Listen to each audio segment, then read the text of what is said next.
Good morning, good afternoon, and good evening, ladies and gentlemen, and welcome to another episode of The Merge. This episode pits national superpowers against one another. F-15 Eagle against Su-27 Flanker. Growling Sidewinder against Xoho. Who's going to come out on top? Let's jump into the action.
Overgy.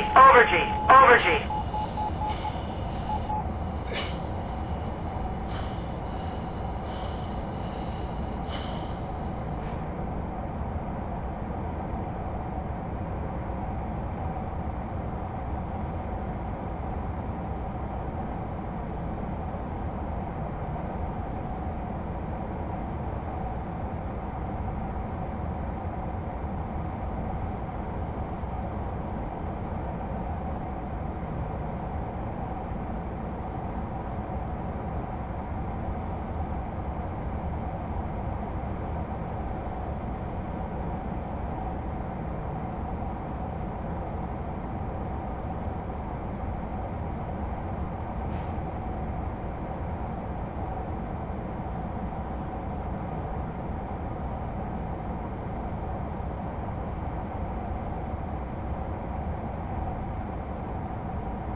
And with that Growling Sidewinder kill, let's jump into Tacview for a deep dive. Current separation between these two guys is around 70 nautical miles, so they got a while. Both pilots occupy an airspace of around 30,000 feet, right around Mach 1. Armaments for these two aircraft, Growling Sidewinder's F-15 is going to have multiple AIM-120Cs, best missile in the game. And then the Su-27 doesn't have any respective actives in comparison. It only has the long-range semi-active. The 27ER has a long-range IR missile, which a lot of people think is really good. I really don't think it's all that great. It's really easy to spoof. It doesn't really track targets all that well. It's just kind of a lackluster weapon. And they also have the R-73, which is I mean, it's okay. It turns really well, but all of their missiles are smoked, so they're really easy to see. Whereas the NATO missiles are not smoked. They're really hard to see. So they do have, both missiles have pros and cons. These guys are continuing to press here. Let's go ahead and fast forward a little bit. First missiles, I think, come off the rails at right around 30 nautical miles, around 60 kilometers. That is a long way. That ER is toast. It's not going to have any energy by the time it reaches Sidewinder. By the time it reaches its intended impact point, it is trashed. That 120 launched from over 20 nautical miles, over 40 kilometers. If the bandit gets defensive, not gonna happen. And see how fast that thing bleeds its energy? But this second ER, this second one, which is launched at about the same point, around 40 kilometers, 20 nautical miles, it's got potential. And the reason it has potential is because Growling Sidewinder doesn't really get very defensive. And this is the missile that I point out in the cockpit footage. It gets dang close. Like, hoo-ha-ha, dang close. I mean, look at this. Shabam! Look how close that gets. Look at that. Sidewinder, my man, you're dropping the wrong countermeasures. You don't need flares. You definitely need chaff in this scenario. And maybe it was unsupported by this point. Maybe it wasn't tracking. Maybe Xoho broke the lock, and that's why Sidewinder didn't die. But, man, did that thing get close. And if we carry on here, here's an ET, sees those flares initially, and then it tries to track. Sidewinder hits the panic button. Chaff and flare come out. That ET's trashed. And you can see with hard defensive maneuvers coming from Xoho, how much energy these missiles bleed. I mean, this one's just over 1,000 knots. This one's, that missile's dead. And when they start getting that low, I mean, even at 1,000 knots, they really have difficulty turning, and they bleed astronomical amounts of energy when they try and hard maneuver like that. So Growling Sidewinder puts the third 120C out on Xoho to keep him defensive. These missiles are continuing to track, so he really thinks that he's got all kinds of missiles coming up his butt. But in actuality, these missiles, all three of them are dead. But Growling Sidewinder has used his missiles liberally, which I like to see, and has forced Xoho to stay defensive the entire time. So if we back up, you can see that he's constantly launching. Now, if we back up to the initial launch point, the one thing that I will criticize here is on this, instead of just flying straight and just dumping altitude, I would have liked to see him crank. So you can see how he just dives. You really want to crank left or right. And the reason you want to do that is because you want to lengthen the flight path as long as possible with any missiles that are coming on you. So if you crank, the missile now has to turn to stay with you, and it bleeds more energy in that turn, but you're also lengthening its flight path because you're putting more distance between you and the missile.